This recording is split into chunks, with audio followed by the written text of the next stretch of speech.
আজ তোমাদের এই ভেক্টর বীজগণিত বা ভেক্টর অ্যালজেব্রা নিয়ে আলোচনা করব।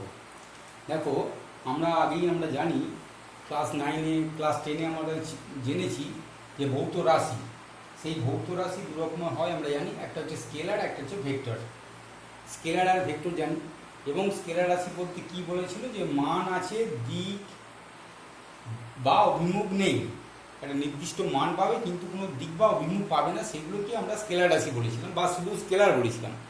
আর ভেক্টর রাশি বলতে কী বলেছিলাম বা শুধু ভেক্টর বলতে কী বলেছিলাম, যে মান, দিক বা অভিমুখ আছে, তাই ওইগুলো থাকতে হবে, মান, দিক বা অভিমুখ থাকতে হলে সেগুলোকেই আমরা ভেক্টর রাশি বলব। তাহলে স্কেলার রাশি বা ভেক্টর রাশি এই ধারণাটা তোমাদের আছে। এবার আমরা এখন যেটা বলবো সেটা হচ্ছে ভেক্টর নিয়ে আমরা আলোচনা করব। ভেক্টর, তাহলে দেখো আমি এখানে পাশে ছবি এঁকেছি, সেখানে লিখেছি এলএম। তাহলে ভেক্টর বলতে আমরা কি বুঝি? ভেক্টর বলতে আমরা কি বুঝি? ভেক্টর কাকে বলে? A line segment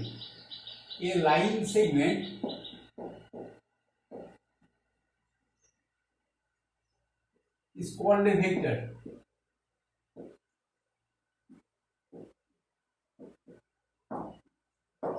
A line segment is called a vector.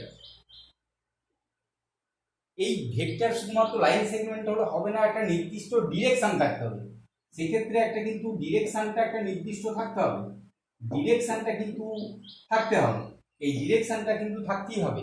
A line segment, directed line segment is called a vector. এইটা আমরা ভেক্টরের ডেফিনেশন, মূল ডেফিনেশনটা। তার মানে সেই ডেফিনেশনটা যদি আমরা এখানে কাজে লাগাই, দেখো এলএম একটা দিক নির্দেশিত রেখা নিয়েছি, একটা নির্দিষ্ট দিকে আছে সেরকম একটা লেখা নিয়েছি এলএম, এবং এবিটা নিয়েছি এলএম এর একটি অংশ, সেগমেন্ট মানে এলএম এর একটি অংশ।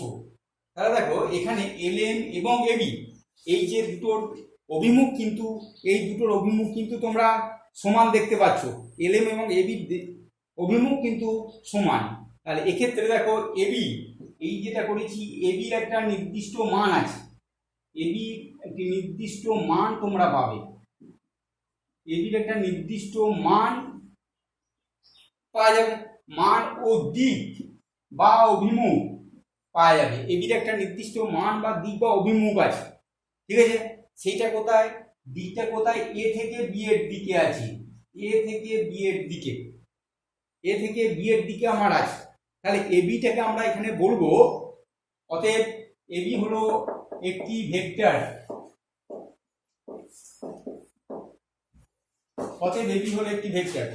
তাহলে ভেক্টর বলতে কি বলছি? যে ভেক্টর হচ্ছে, ধরো এলএম একটা রেখাংশ, সেই রেখাংশের একটা পার্ট আমরা নিয়েছি, এবি একটা অংশ নিয়েছি।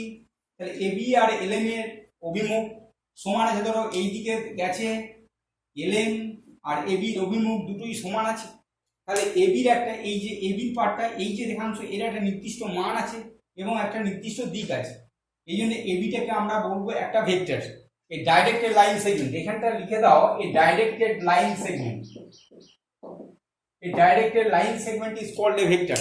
তার মানে একটা নির্দিষ্ট দিকে যদি লাইন সেগমেন্টটা করা যায়, এই যে এবি ভেক্টরটা আমার তৈরি হলো, এ দেখো দুটো আমরা পেলাম, দুটো পয়েন্ট পেলাম, একটা এ পয়েন্ট একটা বি পয়েন্ট, এইটাকে বলছি ইনিশিয়াল পয়েন্ট। ভেক্টরের দুটো পয়েন্ট আমরা পেয়েছি, একটা এ আর বি। এবিটা যদি ভেক্টর হিসেবে দেখি, তাহলে এটা হচ্ছে ইনিশিয়াল পয়েন্ট বা প্রাথমিক বিন্দু, আর বিটা হচ্ছে টার্মিনাল পয়েন্ট বা অন্তিম বিন্দু। এই ভেক্টরটাকে সাধারণত আমরা, এই ভেক্টরের যে মানটা, সেই মানটাকে আমরা কি করি না, মড এবি দ্বারা প্রকাশ করা হয়। ভেক্টরের যে মানটা, সেই মানটাকে মড এবি দ্বারা আমরা প্রকাশ করে থাকি, বা এবি ভেক্টর দ্বারা প্রকাশ করে থাকি, তোমরা নিশ্চয়ই বুঝতে পারছো ভেক্টর জিনিসটা কি। এই ভেক্টর সম্বন্ধে তোমাদের একটা আইডিয়া আগে থেকেই, ক্লাস 9-10 থেকেই তোমাদের কাছে আছে। এবার দেখো, এই ভেক্টর, এই চ্যাপ্টারটা করতে গেলে আমাদের কিছু নির্দিষ্ট কিছু ডেফিনেশন, নির্দিষ্ট কিছু সংজ্ঞা আমাদের জানতে হবে। এই ভেক্টর সংক্রান্ত কি নির্দিষ্ট সংজ্ঞা জানতে হবে, যে সংজ্ঞার পরিপ্রেক্ষিতে আমাদের যে সমস্ত প্রবলেমগুলো আসবে, সেই প্রবলেমগুলোকে আমরা সহজেই সলিউশন করতে পারবো। এবার দেখো, এই ভেক্টরের কিছু নির্দিষ্ট সংজ্ঞা আছে।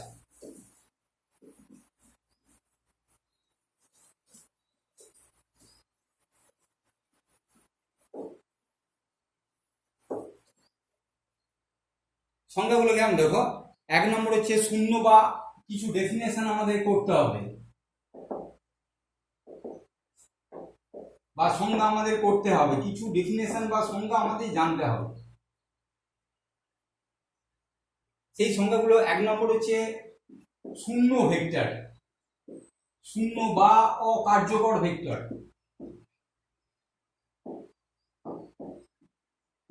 শূন্য বা অকার্যকর ভেক্টর, এই শূন্য বা অকার্যকর ভেক্টরটাকে বলছে নাল অর জিরো ভেক্টর। এই নাল বা জিরো ভেক্টর বলতে আমরা কি বুঝি? নাল বা জিরো ভেক্টর বলতে আমরা কি বুঝি? যেসব ভেক্টরের মান, মান বলতে আমরা কি ম্যাগনিটিউডের যে ভ্যালুটা, যেসব ভেক্টরের মান ম্যাগনিটিউড ভ্যালুটা শূন্য তাদের বলবো শূন্য ভেক্টর। এইটাকে সাধারণত এই শূন্য ভেক্টর দ্বারা প্রকাশ করা হয়। তাহলে শূন্য ভেক্টর কাকে বলে? যেসব ভেক্টরের ম্যাগনিটিউড ভ্যালুটা শূন্য তাদের আমরা শূন্য ভেক্টর বলি। 2 নম্বর, শূন্য ভেক্টর বোঝা গেল। 2 নম্বর হচ্ছে একক ভেক্টর। একক ভেক্টর বলতে আমরা কি বুঝি? একক ভেক্টর বা ইউনিট ভেক্টর বলতে আমরা কি বুঝি? একক ভেক্টরটা কি? তাহলে একক ভেক্টর কাকে বলা? যেসব ভেক্টরের মান 1, যেসব ভেক্টরের ম্যাগনিটিউড ভ্যালু 1 তাদের বলা হয় একক ভেক্টর। তাহলে একটা ধরো একটা, তাহলে এই আই জে কে এই যদি ভেক্টর হয়, এই সমস্ত যদি ভেক্টর দিয়ে আমরা প্রকাশ করি, এগুলো যদি ভেক্টর হয় তাহলে একক ভেক্টর কোনগুলো হবে? Mod I, mod J, mod K, এদের সমস্ত ভ্যালুগুলো কি আসবে? এদের নিউমারিক, এদের ম্যাগনিটিউড ভ্যালুগুলো 1 যদি হয় তাহলে এগুলোকে আমরা বলবো যে এগুলো হচ্ছে ইউনিট ভেক্টর। তাহলে যেসব ভেক্টরের ম্যাগনিটিউড ভ্যালু 1 তাদের আমরা একক ভেক্টর বলি। ধরো একটা দিল, এ একটা প্রদত্ত ভেক্টর তোমাকে দিয়ে দিয়েছে, এ ভেক্টরটা প্রদত্ত। তাহলে এ ভেক্টরের অভিমুখে একটা একক ভেক্টর যদি নির্ণয় করতে বলে, এর অভিমুখে একক ভেক্টর, এর অভিমুখে একক ভেক্টর কত হবে? ইউনিট ভেক্টর কত লিখবো? A vector by mod A vector. এটা কিন্তু অবশ্যই মনে রাখবে। কোন ভেক্টরের অভিমুখে একক ভেক্টর নির্ণয়ের নিয়মটা হচ্ছে প্রদত্ত ভেক্টর বাই তার মডুলাস ভ্যালু। এইটা করলে আমরা পাবো কি? কোনো একটা ভেক্টরের অভিমুখে একক ভেক্টর আমরা নির্ণয় করতে পারবো। এরপরে দেখো যেটা আছে যে সদিশ আর অসদিশ ভেক্টর।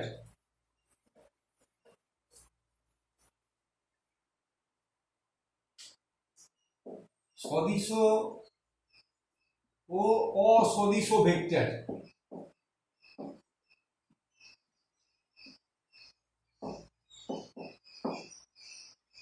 সদিশ আর অসদিশ ভেক্টর বলতে আমরা কি বুঝি? তাহলে সদিশ আর অসদিশ ভেক্টর, তাহলে দেখো এরকম একটা ধরো লাইন সেগমেন্ট নিয়েছি, ভেক্টর নির্দেশ করেছে এ বি, এখানে একটা সি পয়েন্ট আছে। তাহলে এই যে ধরো এটা আছে এই দিকে ডিরেকশনটা দেখো, তাহলে এই যে দেখো এসি আর সিডি, এই দুটো এসি আর সিডি এই দুটো ভেক্টরকে আমরা সদিশ ভেক্টর কখন বলবো? দিক বা অভিমুখ যদি একই হয়, এই দুটো ভেক্টরকে আমরা সদিশ বলবো যদি একই দিক এবং অভিমুখ যদি একই হয়। দিক আর অভিমুখ, তাহলে সদিশ হতে গেলে দিক ও বা অভিমুখটা একই হবে, অভিমুখ একই হবে। দিক আর অভিমুখ যদি একই হয় তাহলে তাদের বলবো সদিশ ভেক্টর। আর অসদিশ ভেক্টর বলতে আমরা কি বুঝবো? দিক বা অভিমুখ, দিক আর অভিমুখ যদি ভিন্ন হয়, তাহলে দিক আর অভিমুখ ভিন্ন হলে তাহলে সেক্ষেত্রে কোনটা হবে? তাহলে এখানে হচ্ছে একই, তাহলে এখানে এসি ভেক্টর আর সিবি ভেক্টর এগুলো হচ্ছে সদিশ ভেক্টর। আর এখানে অসদিশ ভেক্টর কোনগুলো? যদি এসি ভেক্টর নিলে তুমি আর বিসি, এই দুটো ভেক্টর হচ্ছে অসদিশ ভেক্টর। দিক আর অভিমুখ যদি ভিন্ন হয় তখন তাকে বলবো অসদিশ ভেক্টর। আর সদিশ ভেক্টর গুলো যদি দিক আর মুখটা যদি একই দিকে হয় তখন তাকে বলবো সদিশ ভেক্টর। তাহলে এটা হচ্ছে সদিশ ভেক্টর আর অসদিশ ভেক্টর গেল। এবার দেখো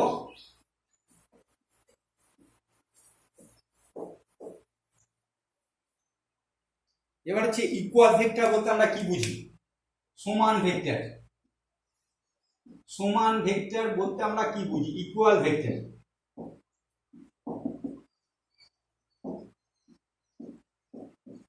সমান ভেক্টর বলতে আমরা কি বুঝি?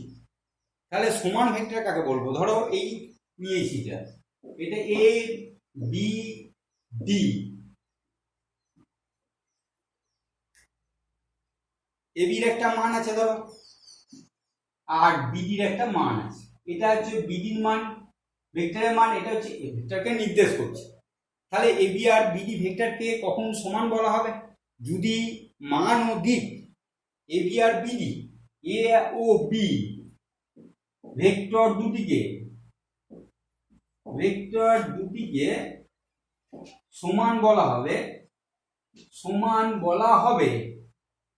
যদি এ ভেক্টর ও মান ও দিক, এ ও বি ভেক্টরের মান ও দিক, এ ও বি ভেক্টর দুটিকে সমান বলা হবে যদি এ ও বি এর, এ ভেক্টর ও বি ভেক্টরের মান ও দিক সমান হয়। মান বলতে ম্যাগনিটিউড ভ্যালুটা। তাহলে এই দুটো ভেক্টরকে আমরা কখন সমান বলবো? এদের যদি দিকটা একই দিকে হয় এবং এদের ম্যাগনিটিউড ভ্যালুটা যদি একই হয়, তখন তাকে বলবো আমরা ইকুয়াল ভেক্টর। আবার দেখো, ধরো এইখানে এ বি সি, এইখানে ধরো পি কিউ, আর একটা ভেক্টর নিয়েছি। তাহলে দেখো এবি ভেক্টরটা বিসি ভেক্টরের সঙ্গে মান ও দিকে সমান হলে তখন বলবো ইকুয়াল ভেক্টর। আবার দেখো এইটা ধরো এ ভেক্টর, এটা বি ভেক্টর, এটা ধরো ই ভেক্টর। তাহলে আমরা একটা ভেক্টর করেছি পি কিউ ভেক্টর, যেটা এবির সঙ্গে সমান এবং এইটার সঙ্গে এবির সঙ্গে সমান্তরাল করে টেনেছি। তাহলে সেক্ষেত্রেও কিন্তু এ ভেক্টর, বি ভেক্টর এবং সি ভেক্টর, ই ভেক্টর, এই তিনটিকে সমান বলবো। কি বললাম বোঝা গেছে? তাহলে পি কিউটা কার সঙ্গে সমান্তরাল হয়েছে? এবির সঙ্গে সমান্তরাল হয়েছে। তাহলে দেখো আমি বললাম কি, মান আর দিক যদি সমান হয় তাহলে সেগুলোকে আমরা বলবো সমান ভেক্টর। এই তো দেখিয়েছি সমান ভেক্টর। আবার দেখো, যদি আমরা এ বি আর বিসি দুটো ভেক্টর আছে, এই দুটো ভেক্টর সমান ভেক্টর। এখন আমরা বললাম কি, এ বি সমান করে পি কিউ একটা রেখাংশ করেছি, সেই রেখাংশটা একটা ভেক্টরকে নির্দেশ করছে এবং এই পি কিউটা কার সঙ্গে সমান্তরাল? এ বির সঙ্গে সমান্তরাল। সেক্ষেত্রেও কিন্তু এ বি সি এই তিনটে ভেক্টরকে আমরা বলবো সমান ভেক্টর। নিশ্চয়ই তোমরা বুঝতে পেরেছো। তাহলে সমান্তরালের ক্ষেত্রেও কিন্তু যদি সমান্তরাল হয় এবং এই মাপ দুটো যদি সমান হয়, ডিরেকশন দুটো যদি একই হয়, তাহলেও কিন্তু ভেক্টর তিনটেকে আমরা সমান ভেক্টর হিসেবে বলতে পারবো। এরপরে দেখো,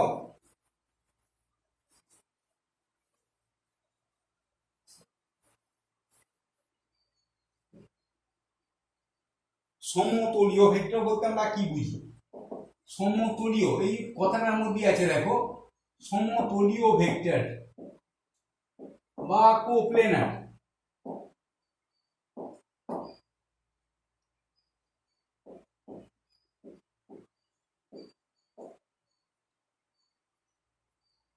কোপ্লেনার ভেক্টর বলতে আমরা কি বুঝি? কোপ্লেনার এই সমতলীয় মানে একটা তলের উপর নিশ্চয়ই আছে।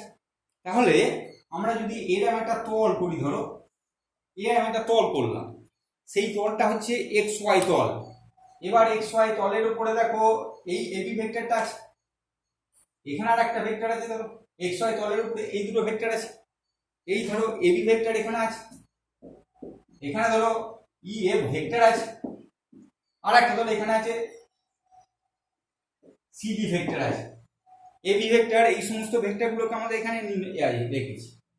এবি ভেক্টর, এই ভেক্টরগুলো এখানে আছে। ই এফ, এই তিনটে ভেক্টর হচ্ছে একই তলের উপর অবস্থিত। তাহলে এই তিনটে ভেক্টর হচ্ছে সমতলীয় হবে। তাহলে যেসব ভেক্টর একটা তলের উপর থাকবে সেগুলোকে আমরা বলবো এক্স ওয়াই তল। যেসব ভেক্টর একটা তলের মধ্যে থাকবে তাদের আমরা বলবো সমতলীয় ভেক্টর। একটা তলের মধ্যে যারা থাকছে তাদের আমরা সমতলীয় ভেক্টর বলছি। তাহলে দেখো এই এক্স ওয়াই সমতলের সঙ্গে সমান্তরাল করে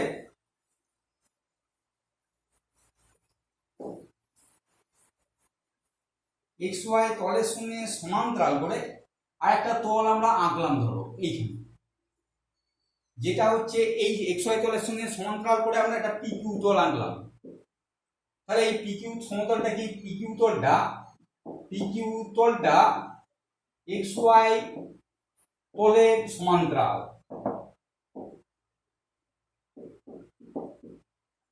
PQ একটা তল এঁকেছি যেখানে x y তলের সমান্তরাল, তাহলে এখানে আর একটা ধরো ভেক্টর করেছি, এখানে আর একটা ধরো ভেক্টর আছে, সেই ভেক্টরটা ধরো এরকম একটা ভেক্টর আছে GH ভেক্টর আছে, তাহলে PQ তলের সঙ্গে সমান্তরাল করে একটা তল করেছি যেখানে একটা ভেক্টর আছে GH, সেই ভেক্টরটা কার মধ্যে PQ তলের মধ্যে আছে।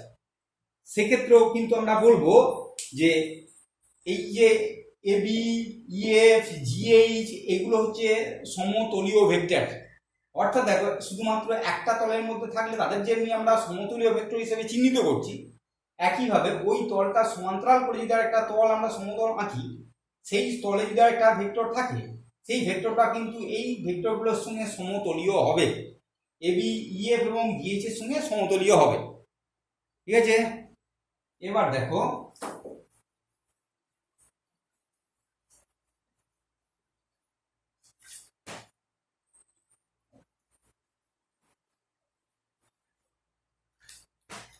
এবার হচ্ছে সমরেখ ভেক্টর, সমতলীয়।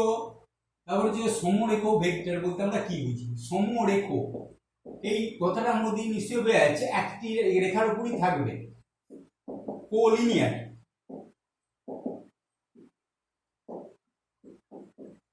কোলিনিয়ার ভেক্টর বলতে আমরা কি বুঝি? সমরেখ ভেক্টর বলতে আমরা কি বুঝি? তাহলে আমরা সমতলীয়টা বোঝা গেল। কোলিনিয়ার বলতে কি বুঝি না, যেসব ভেক্টর একই বা সমান্তরাল রেখার উপর অবস্থিত তাদের সমরেখ ভেক্টর বলে। ধরো ভেক্টরগুলো একটা রেখার উপরে যদি থাকে, ভেক্টরগুলো যদি একই রেখার উপরে থাকে, এবি ভেক্টরটা, এই বিসি ভেক্টর, সিডি ভেক্টর, এই সমস্তগুলো যদি একটা রেখার উপরে বিলং করে এবি বিসি সিডি, তখন তাদের বলবো সমতলীয় সমরেখ ভেক্টর বা কোলিনিয়ার ভেক্টর। বা এই রেখাটার সঙ্গে সমান্তরাল করে আরেকটা যদি আমরা রেখাটা নিই সেখানেও যদি বিলংস করে, তাহলেও সেইগুলোকে বলবো সমরেখ vector. P R P Q এগুলো হচ্ছে সমরেখ ভেক্টর। তাহলে সমরেখ ভেক্টর কাকে বলবো?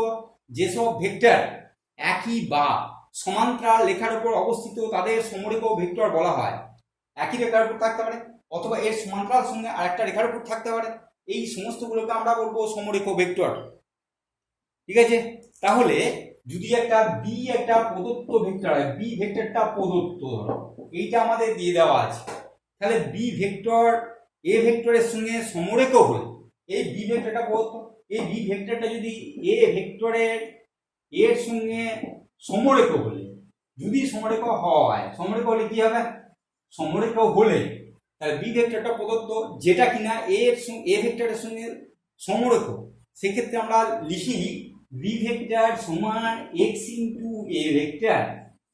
তাহলে একটা ভেক্টর আর একটা ভেক্টরের সমরেখ হলে তাহলে বি ভেক্টর সমান হচ্ছে এক্স ইন্টু এ ভেক্টর।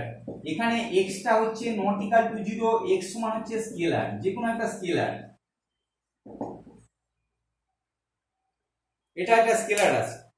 তাহলে কোনো একটা ভেক্টরের সঙ্গে আর একটা ভেক্টর যদি সমরেখ হলে, সেক্ষেত্রে আমরা বি ভেক্টরটা আমরা লিখছি এক্স ইন্টু এ ভেক্টর, যেখানে এক্স নট ইকুয়াল টু 0, এক্সটাকে একটা স্কেলার হিসাবে নির্দেশ করছি এখানে। এরপর আছে দেখো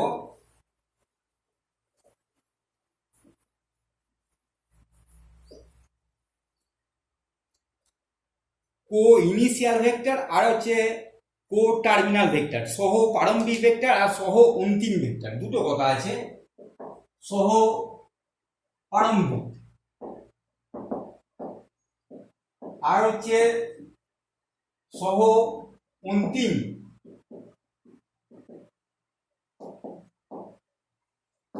সহ প্রারম্ভিক ভেক্টর আর হচ্ছে সহ অন্তিম ভেক্টর, এটা হচ্ছে ইনিশিয়াল ভেক্টর, আর এটা হচ্ছে টার্মিনাল।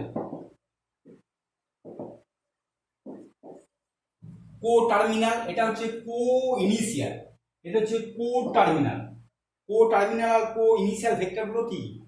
কো টার্মিনাল আর কো ইনিশিয়াল ভেক্টর যেসব ভেক্টরের প্রারম্ভিক বিন্দু একই তাদের সহ প্রারম্ভিক ভেক্টর বলা হয়। প্রারম্ভিক বিন্দুটা মানে শুরুটা যদি একই হয়,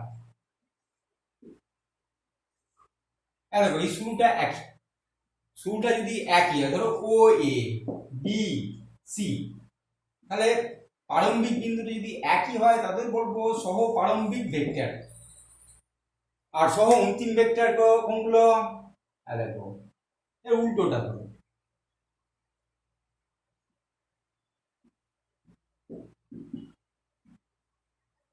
তাহলে দেখো এও বিও সিও কোথায় গিয়ে শেষ করেছে, তাদের যাত্রা ও বিন্দুতে গিয়ে শেষ করেছে।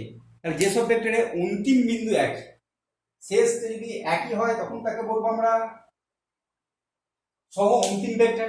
এবং ও ইনিশিয়াল ভেক্টর কাকে বলবো, যাদের প্রাথমিক বিন্দুটা ইনিশিয়াল পয়েন্টটা একই হবে তাদের বলবো সহপ্রারম্ভিক।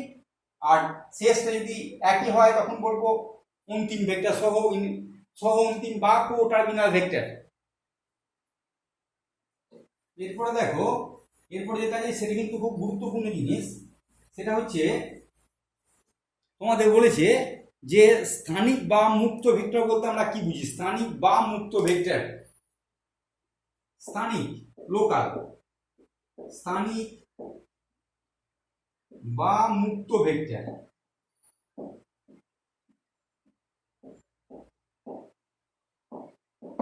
স্থানিক বা মুক্ত ভেক্টর, এই স্থানিক বা মুক্ত vector localized or free vector. স্থানিক বা মুক্ত ভেক্টর বলতে আমরা কি বুঝি,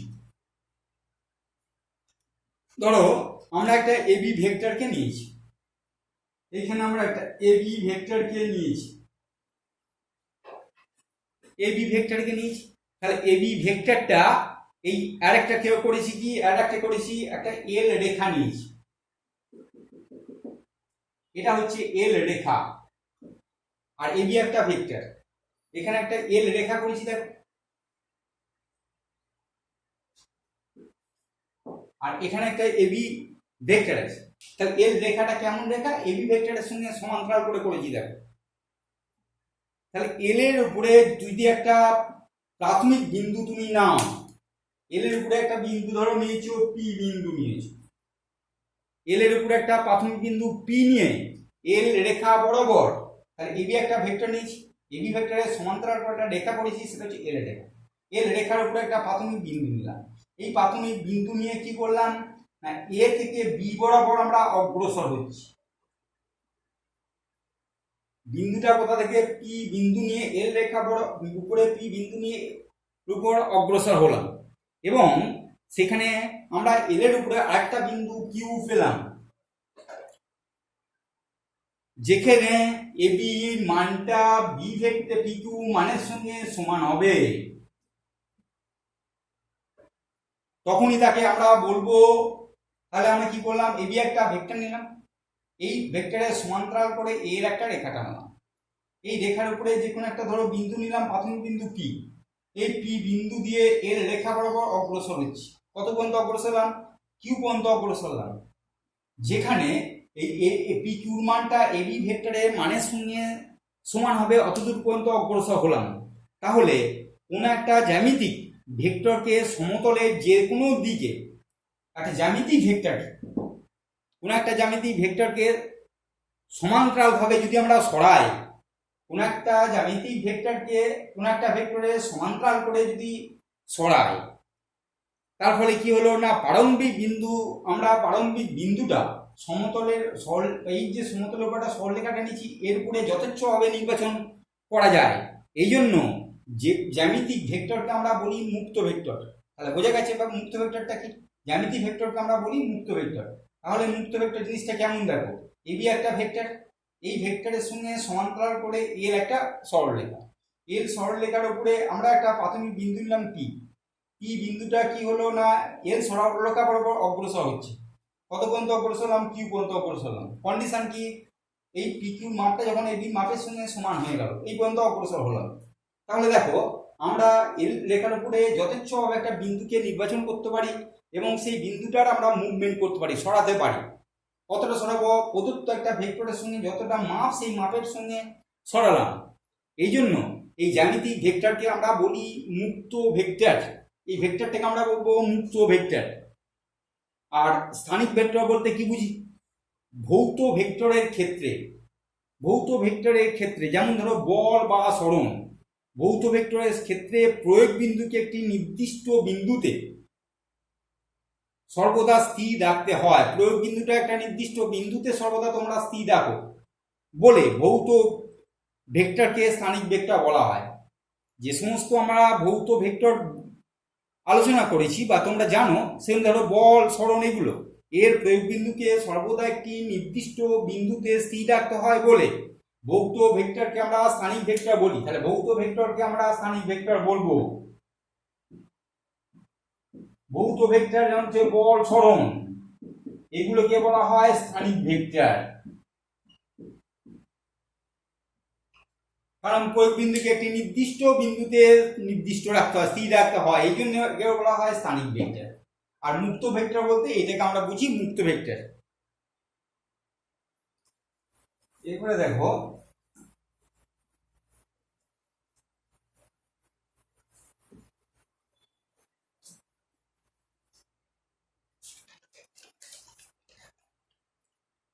ভেক্টর যোগের ত্রিভুজ সূত্র।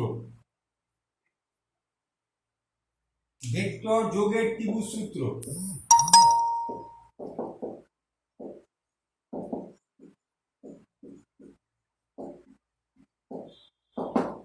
ভেক্টর যোগের ত্রিভুজ সূত্র। এই ভেক্টর যোগের ত্রিভুজ সূত্র কেমন হচ্ছে? ধর এ একটা ভেক্টর, এ বি নির্দেশ করেছি, এখানে একটা ভেক্টর, সেটাকে বিসি দ্বারা নির্দেশ করি, বি দ্বারা নির্দেশ করলাম। এ বি আর বিসি যোগ করে যে ভেক্টরটা আসবে সেটা হচ্ছে এই ভেক্টরটা, এসি ভেক্টর। তাহলে ত্রিভুজ সূত্র বলছে তোমার এসি ভেক্টর সমান AB vector plus BC vector, অর্থাৎ এ প্লাস বি। এইটা হচ্ছে ভেক্টর যোগের ত্রিভুজ সূত্র। দুটো ভেক্টর এবি প্লাস বিসি সমান এসি, অর্থাৎ এবি আর বিসিটা সংলগ্ন কোনো ত্রিভুজের সংলগ্ন বাহুকে প্রকাশ করলে তৃতীয় বাহুর মাপটা হবে এইটা, এই ভেক্টর দুয়ের সমষ্টির সঙ্গে সমান হবে। এইটা হচ্ছে তোমার ভেক্টর যোগের ত্রিভুজ সূত্র, এর সামুদ্রিক সূত্র।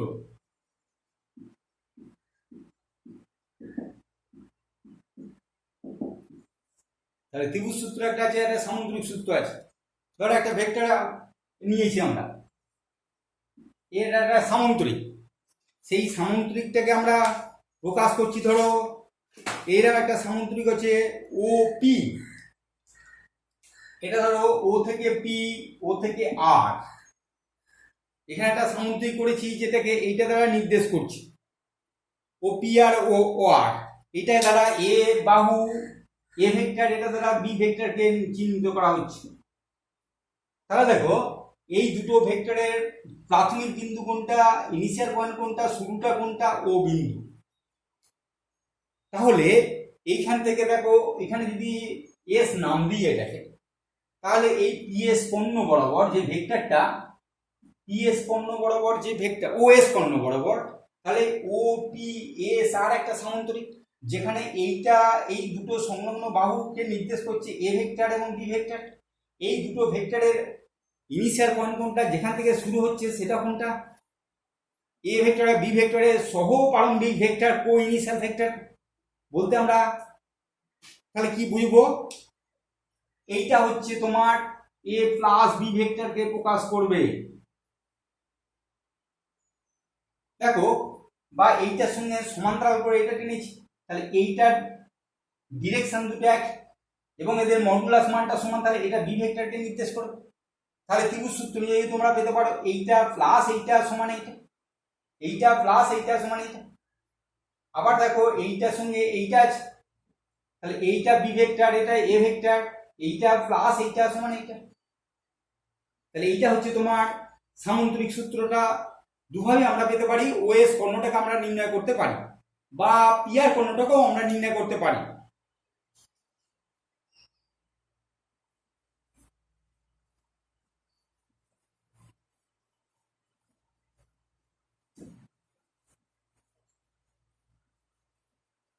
এবার এবার দেখো এই যে ভেক্টরগুলো করছি এর কতগুলো নিয়ম আছে বা সূত্র আছে, সেগুলো কি? এক নম্বর হচ্ছে দেখো, এক নম্বর হচ্ছে বিনিময় নিয়ম। ভেক্টরের বিনিময় নিয়ম বলতে আমরা কি বুঝি? বিনিময় সূত্র। বিনিময় সূত্রটা কি? কমিউটেটিভ ল।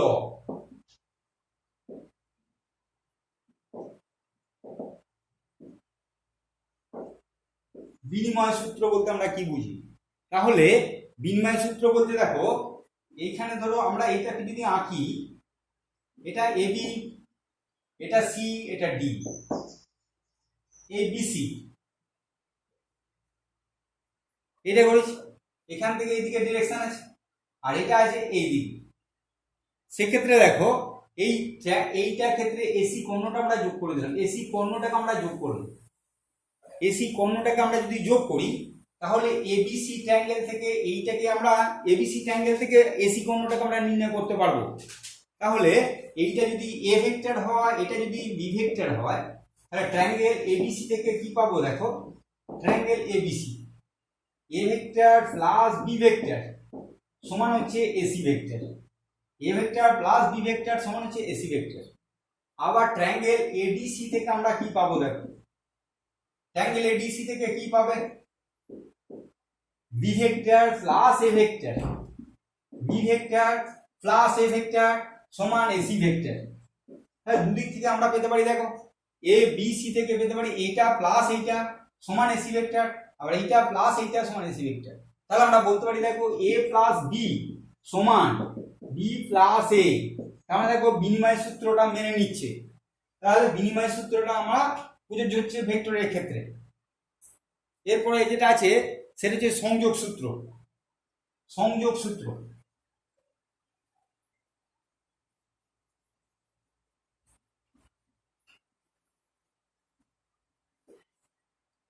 সংযোগ সূত্র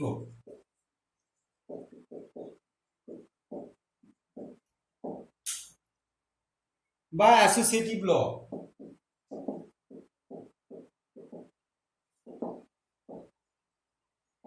ভেক্টরের সংযোগ সূত্র বলতে আমরা কি বুঝি, সেই ভেক্টরের সংযোগ সূত্র কেমন, ধরো এ প্লাস বি প্লাস সি সমান এ প্লাস বি প্লাস সি, এইটা হচ্ছে ভেক্টরের সংযোগ সূত্র।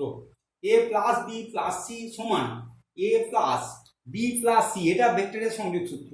তাহলে এইটা যদি আমরা ছবির মাধ্যমে দেখি, তাহলে ধরো এ আছে বি, এ বি, আর এখানে ধরো সি আছে, এখানে ধরো ডি আছে, তাহলে এ বি একটা ভেক্টর, বিসি সিডি, এইটাকে আমরা এ দ্বারা, এটাকে বি দ্বারা এবং এটাকে সি দ্বারা চিহ্নিত করলাম। A B BC R CD এই তিনটে ভেক্টর, যে তিনটে ভেক্টরকে দেখো আমরা এ বি সি এই তিনটে দ্বারা চিহ্নিত করেছি।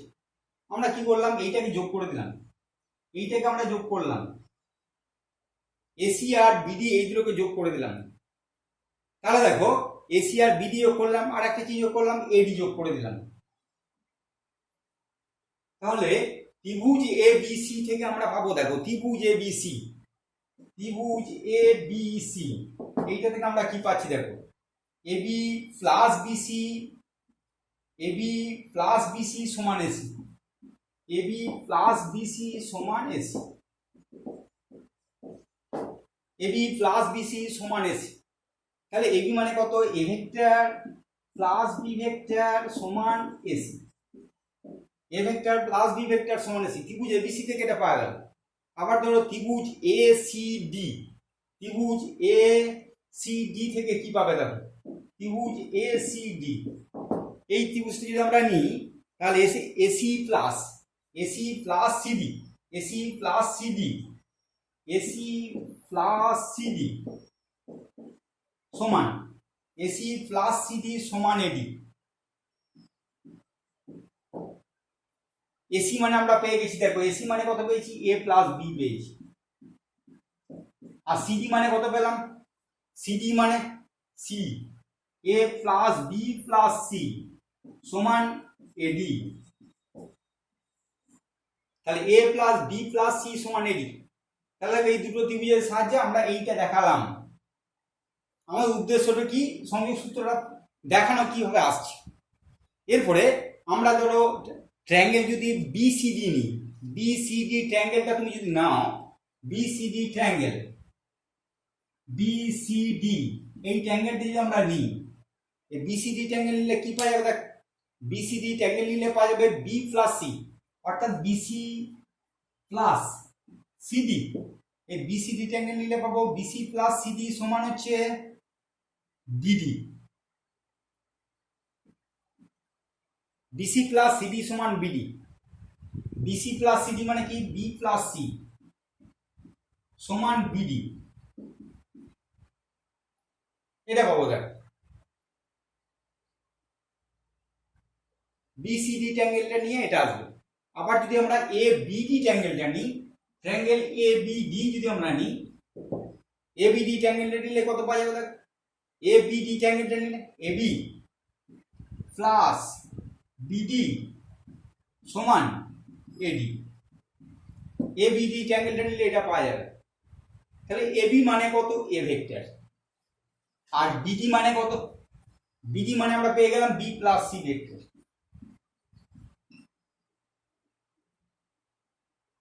এ বি প্লাস এডি। তাহলে আমরা দুদিক থেকে পেলাম। কি কি পেলাম দেখো, এখানে আমরা পেলাম, এইখানটা থেকে আমরা পেলাম এডি ভেক্টর সমান হচ্ছে এডি ভেক্টর, এইটা পেলাম এডি ভেক্টর সমান এ প্লাস বি প্লাস সি। আর এখানেও পেয়েছি দেখো, এই দুটোকে আমরা যদি একসঙ্গে করে দিই তাহলে আমরা পাবো এই আমাদের প্রয়োজনীয় যে লটা জানতে চেয়েছে, অর্থাৎ সংযোগ সূত্র যেটা সেটা এটা। তাহলে এইটা তোমরা একটু দেখো যে সংযোগ সূত্রটা আমরা কিভাবে আনছি। এরপরে যে আছে দেখো যে অবস্থান ভেক্টর বলতে আমরা কি বুঝি। অবস্থান ভেক্টর এটা খুব গুরুত্বপূর্ণ, কিন্তু অবস্থান ভেক্টর বলতে আমরা কি বুঝি।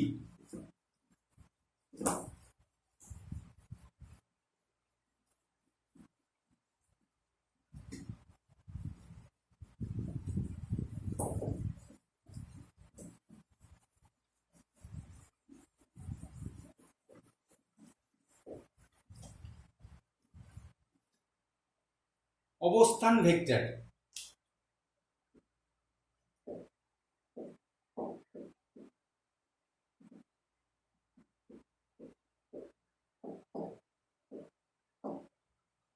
Position vector.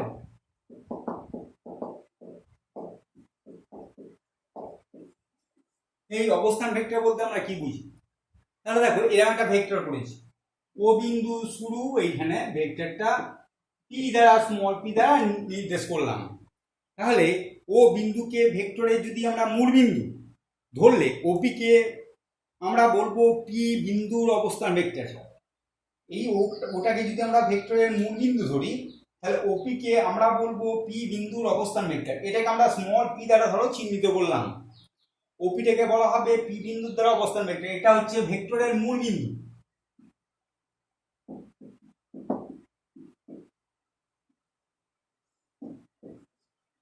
ভেক্টরের মূল বিন্দু দ্বারা চিহ্নিত যদি করি তাহলে এইটা হচ্ছে ওপিটা হচ্ছে এই ওপিটা কে অবস্থান ভেক্টর বলা হবে। এটাকে আমরা স্মল পি দ্বারা ধরো প্রকাশ করেছি।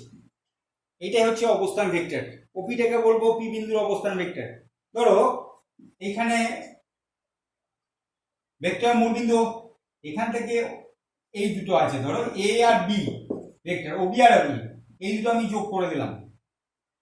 তাহলে এখানে দেখো ওটা হচ্ছে ভেক্টরের মূল বিন্দু, এবং এই মূল বিন্দুর সাপেক্ষে এ আর বি এর অবস্থান ভেক্টর কি আছে না, এর অবস্থান ভেক্টর এ, এটা অবস্থান ভেক্টর বি। তার মূল বিন্দুর সাপেক্ষে এ আর বি বিন্দুর অবস্থান ভেক্টর হচ্ছে এ আর বি। সেক্ষেত্রে আমরা পাবো কত দেখো, OA plus AB, OA plus AB